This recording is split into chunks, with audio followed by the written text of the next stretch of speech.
It was clear from the school holiday crowd in Newcastle today that, like many adults, youngsters have well and truly embraced the latest craze on wheels. But not surprisingly, the popular trend of riding a scooter has also caught the eye of critics. KidSafe is warning parents to make sure children are wearing protective gear, even though it's not illegal not to. But what we're trying to do is to reduce major trauma. And when you're getting children that have got head injuries that could cause lifelong injuries, it's not just putting a damper on it, it's about being responsible with what we're allowing our children to do. According to KidSafe, there have already been a number of serious accidents involving scooters in the US, with the pastime caught on more than 2 years ago. But ask any scooter fanatic and they'll tell you a different story. I just don't think I need to. And if they said it was like a law, I'd wear it, because I wouldn't like to give up my scooter. But I don't think it's a law right now, so I just don't wear it. I've heard that they might make you wear helmets, but still won't. I probably will wear one, but not often. Nah, don't want to. It feels uncomfortable and dorky. By all means, let them have fun. Let them enjoy these products that are coming out, but make sure that they do it safely. The Roads and Traffic Authority will be reviewing the legislation on wearing helmets in November. Helen Kapelos, NBN News.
Newcastle City Council is spending $120,000 to restore the Wolf Street Wall after a section of it collapsed nearly 12 months ago. But the council workers are putting extra effort into the reconstruction, trying to maintain its historic appeal. It was originally part of this whole cemetery, and then it became part of a house site, Moolimba House, and we believe very strongly that it's part of the essential cultural fabric of Newcastle. Only 20 metres long and 3.5 metres high, the rebuilding has taken 2.5 months so far, but it's hoped that work will finish by the end of this month. There was an original wall there up until 1870. Newcastle Council at that time in 1870 rebuilt the wall to its current standard today. And making sure that the historical significance isn't lost, the original sandstone and construction techniques have been used in the reconstruction. It's mainly from the site itself. It's mainly been recycled sandstone rubble, but we've also sourced some external sandstone from around Newcastle. Adam Harper, NBN News.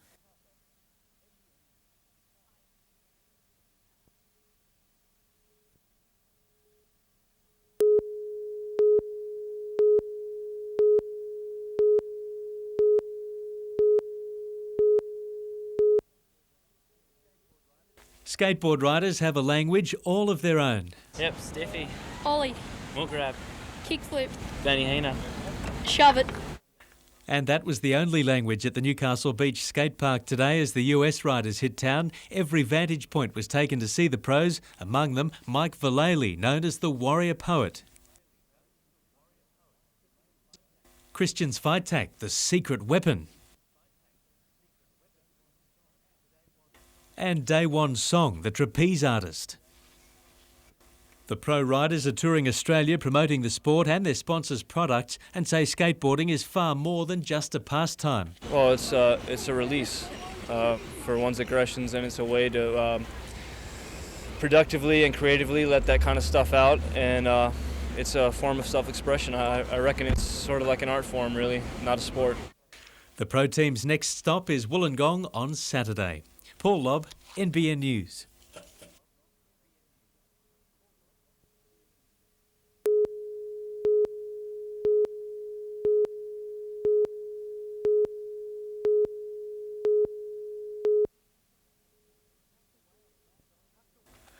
Tucked away on a back oval at Edgeworth, 3 soccer players training without a club or with any idea if they still have a professional playing career left at all. We really need Soccer Australia to make a decision quick and say they're not playing with our livelihoods.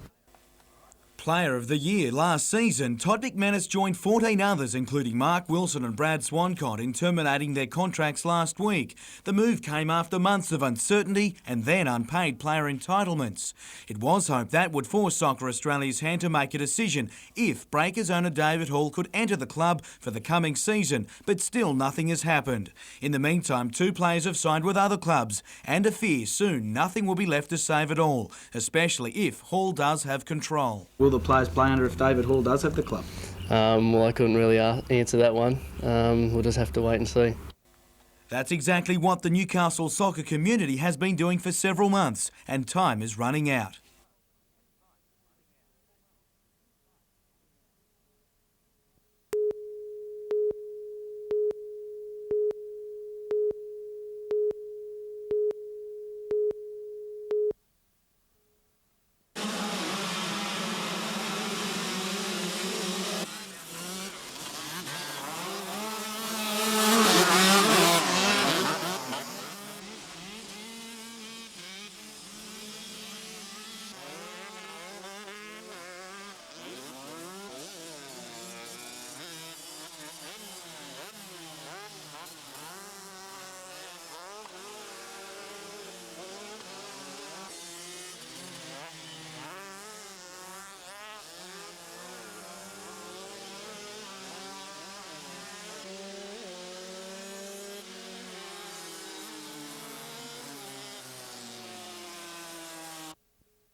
One way or another, Australia's always been dependent on a strong merchant navy, and will always be dependent in the future.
Receipts tell the story of rising prices, lower in Queensland than anywhere else. It's a case of every little bit counts now. The savings probably 10 cents a litre, so we try to avoid fuelling down here. Tourists travelling south from the Sunshine State are amazed at the difference. When I left Brisbane, the price I paid was 83 point something or other. States no longer levy taxes on fuel, but the difference comes from the 8.5 cents per litre paid to service station operators. So how can the Queensland government afford to subsidise fuel prices? Well, the Treasurer's office says the answer's simple. Every person in New South Wales is paying for it, to the tune of $100 per year. The money is paid through the Commonwealth Grants Commission, but parts of the Premier State still receive benefits at the Bowser. Service stations in towns like Tweed Heads, which are close to the border, receive the same subsidy from the New South Wales government to promote fair competition.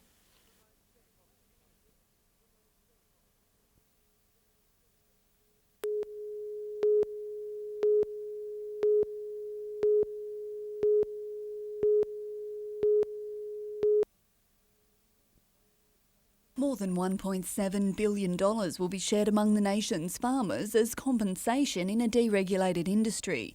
The Dairy Adjustment Authority has the job of ensuring every farmer receives their fair share.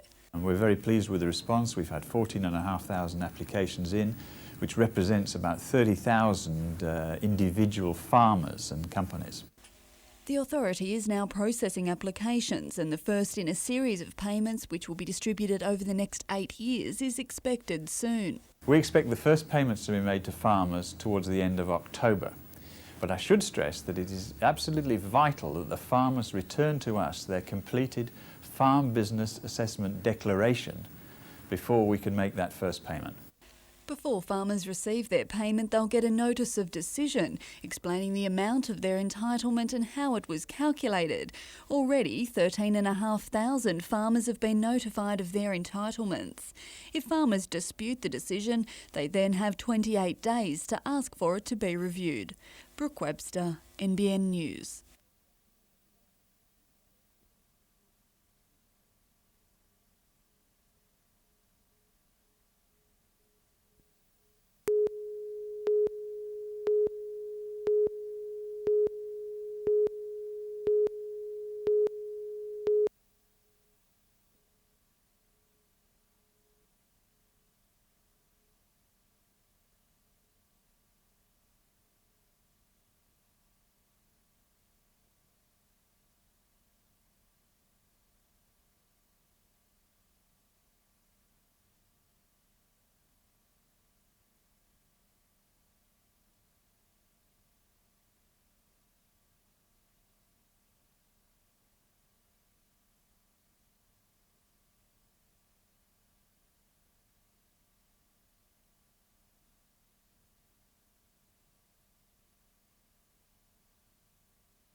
It's pretty tricky. It's not bad shape for the size of the waves, but it's just nerve-wracking. There's not enough waves and your heart's beating 100 miles an hour all the time, hoping for a wave, and you just got to try and relax and hopefully you don't stuff up on one wave because there's not enough opportunity to do that. So you've been in great form, but you still haven't found the result to match that. How much pressure are you feeling right now? Not a lot, because my surfing's been really good and I've felt like I've been surfing good, but so I've tried not to think about all the heats that I've lost because they all build up in your head and then it just gets worse and worse. So I've just been trying to clear my mind and hopefully I'll get a break, and I'm starting to get a few in the last few events. I've been doing all right, so it's looking good.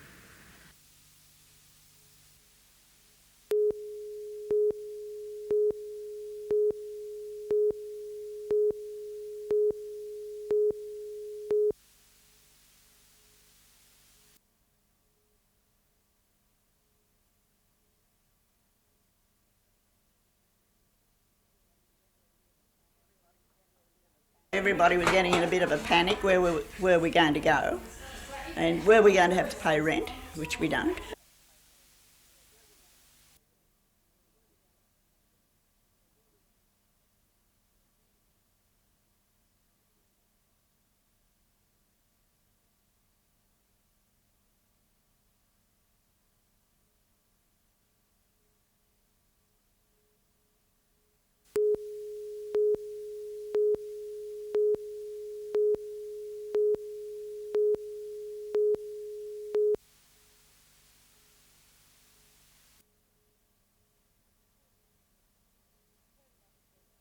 We've heard enough speeding on the road. We want to do something about, as race car drivers, try and get them off the road, and if they want to do speeding, come to the track and do it.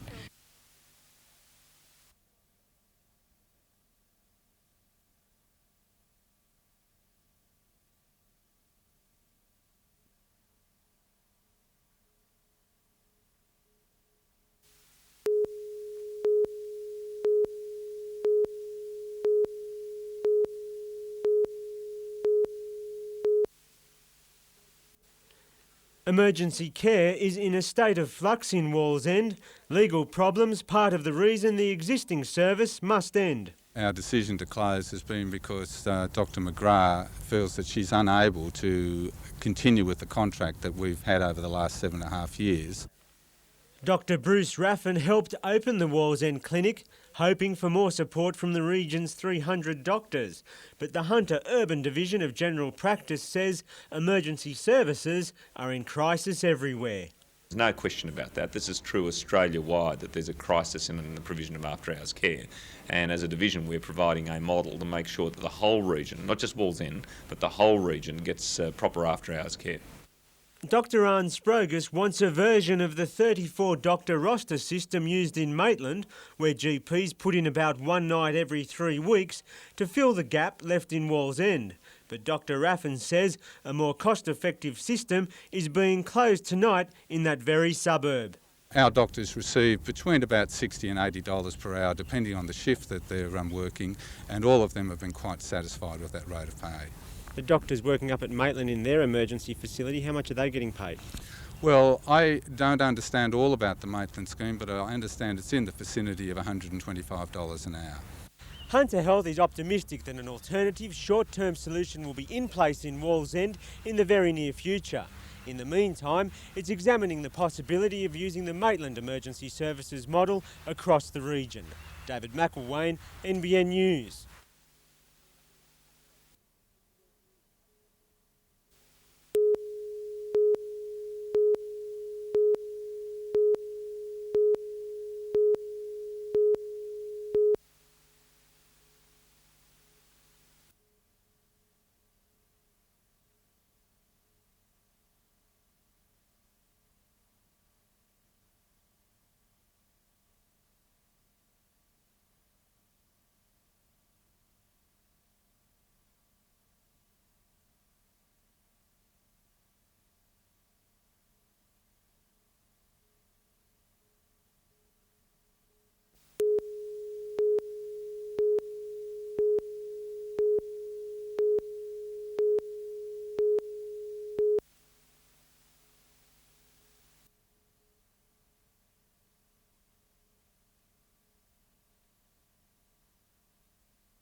Of course, keep some of the stuff that you can move and put it over near the tool room in that area. But we want to see a container terminal go in. The jobs is high on our agenda for the people in Newcastle.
Just show the community that we are caring people in what we do.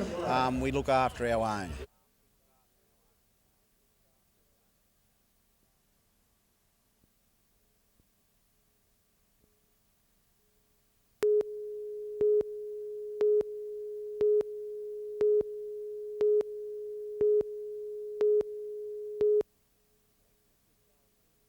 Weightlifter Charles Henderson on the left and soccer players John Pettigrew and Jack Leonard all competed at the 56 Olympics, but not even the Sydney Games could take them away from being guests of honour at today's Matara Grand Parade. I reckon it's fantastic, just to be here.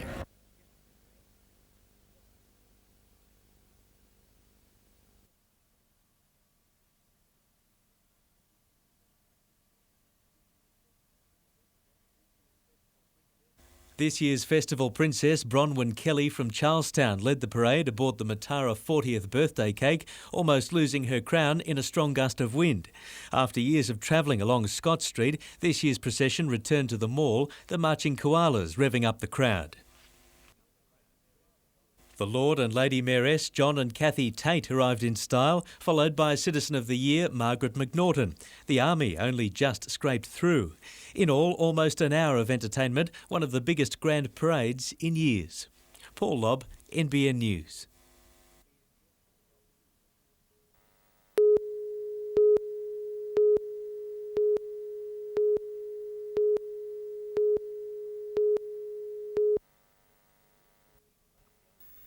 The Olympics may be over, but the feeling lingered on at the Newcastle foreshore today. Like any first-time event, the Matara gift has started small, but being billed as the race to find the fastest runner in the Hunter, it's hoped it'll soon grow.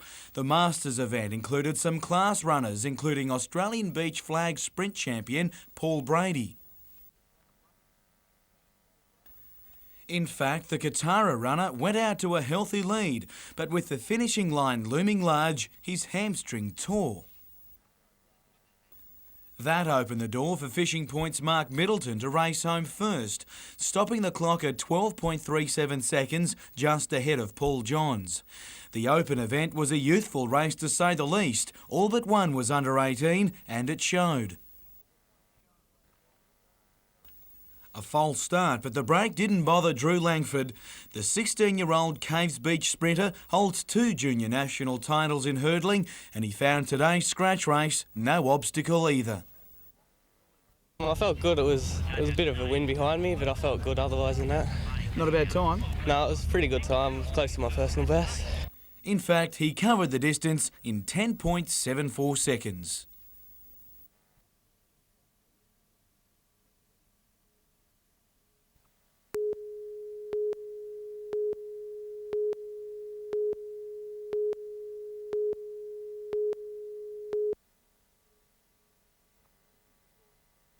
The Olympic Sports Festival isn't over yet. The Paralympics will bring 300 athletes, their teams and around $3 million to the Hunter. Tomorrow we have 110 athletes from the German Paralympic team arriving, and following on from them we'll have the Irish. We've also got Denmark, Iceland, Norway, Kuwait. The United Arab Emirates have already been here for a week after being lured by the Hunter Economic Development Corporation. They advised us to come to Hunter here, and they said it's the best place for practicing and for camping before the Paralympics start is Newcastle. From October 18, they'll be competing in their second Paralympic Games and planned their early arrival to get used to the food, climate and conditions. During training at Glendale Athletic Centre, team manager Ibrahim Saleh says it's a great way for the athletes to experience life in another country while they prepare for the Games. It's very good, actually. A lot of facilities here. The track, even we have 2 powerlifting. They are practicing inside in the gym. All the facilities quite good.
When grain is being harvested, trucks sometimes wait in Carrington to unload. Residents say many contracted drivers park overnight, despite the fact that GrainCorp is not supposed to accept truckloads outside of daylight or on weekends. Now it's applied to extend its annual delivery capacity from 200,000 to 350,000 tonnes by gaining permission for trucks to make deliveries around the clock every day of the week. Carrington residents say noise and pollution levels will skyrocket. All these levels will increase, and it will be just disastrous for the residents. The Lord Mayor says GrainCorp's increased capacity will come from new developments needed in the port, but agrees the plan has its problems. They want to expand that to 7 days a week, 24-hour operation. Now, I don't think that's acceptable. Council will consider GrainCorp's development application later this month. And BHP has released the EIS for the proposed state-of-the-art container terminal on its old steelmaking site for public comment.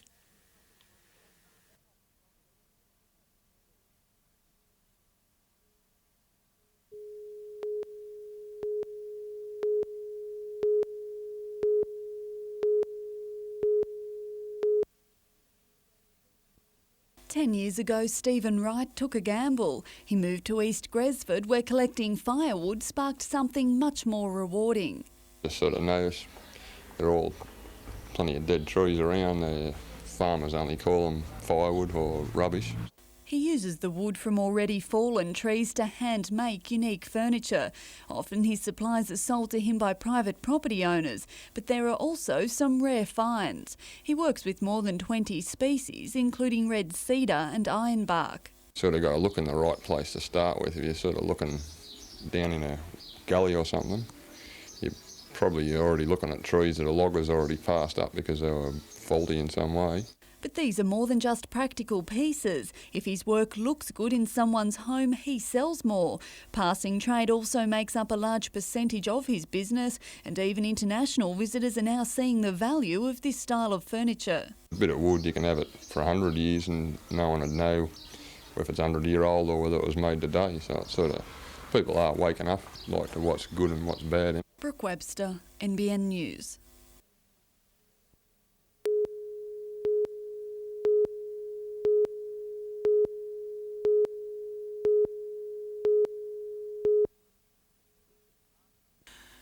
The list of past winners reads like a who's who of the Newcastle Knights, with names like Johns, Kamali, Howe and Craigie among them. Now, Chris Tyrie's name is there as well. The state CHS halfback for both under-17s and opens, Chris says he's honoured to be amongst such good company. Unbelievable. I couldn't believe it then the night at the presentation that I was called out. I was just really honoured, and it's just great, yeah. I'm really happy. It may feel like summer, but the combined independent schools played the decider of their statewide Rugby League Championship today at Charlestown. And Belmont Christian College got off to a flying start, already up 6-4 with tries to Jackson Page.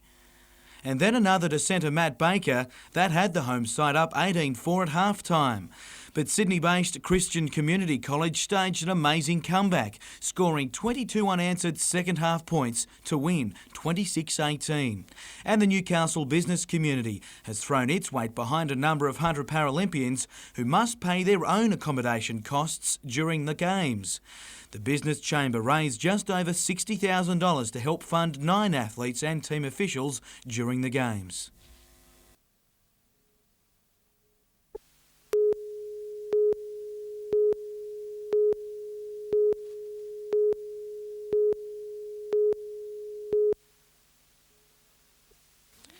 When Newcastle Council introduced its new parking meters 2 years ago, they were hailed as the new vandal-proof model. But it seems that's been far from the case, as even Council's General Manager Janet Dorr admits. Well, it's disappointing to the extent that they are vandal-proof in terms of the money in them, but they're not vandal-proof from willful destruction. Our staff have observed a young person with a skateboard smashing one of the meters and moving on. There's no point in that. Even more pointless when you consider that in the first 3 months of this year, council spent $64,000 repairing meters, and by the end of the year, the cost of repairing the city's vandalism will be close to $1 million. Council is now urging the community to get behind the problem and help deter offenders, but say removing the meters is not an option. It's not a question of whether they should be there or shouldn't be there. It's a question of how do we best avoid the damage that's being done. Two options council are considering to deter vandals is a new protective coating over the glass and hooking up a communication system inside the meters back to a security base. I can't see, with the measures we've got in place, a time when we would pull them out altogether. No, I think we can beat this.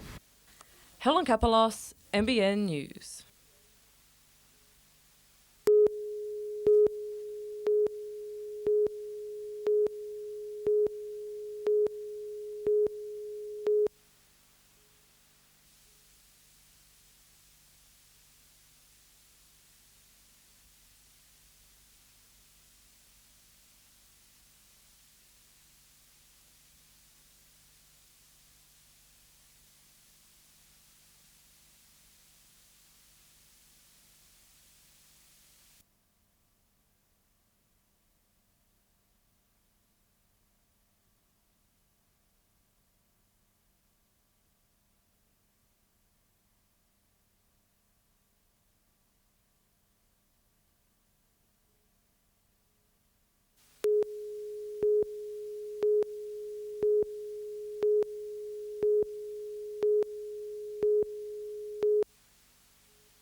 Sitting in hospital just weeks before the World Cup, but Matthew Gidley could still afford to smile, cleared of serious knee trouble. It could be a lot worse, I suppose. Gidley knows just how bad it can get. A groin injury robbed him of the Anzac Test and 2 State of Origin appearances this season alone. The news that this knee injury wasn't serious was welcome, to say the least. This is just a bit of more of a hassle than anything, I suppose. Just getting this done this afternoon, probably just puts me back a week training-wise, but I'll be right.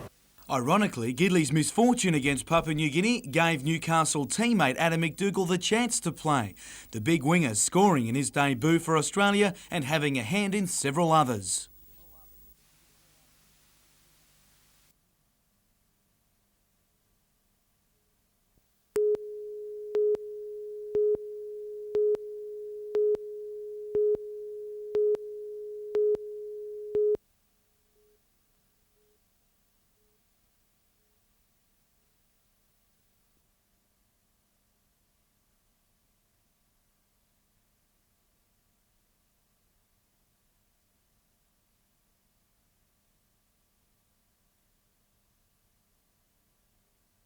We're just basically showing it as an interesting concept and a new way of turning a wheel without touching it.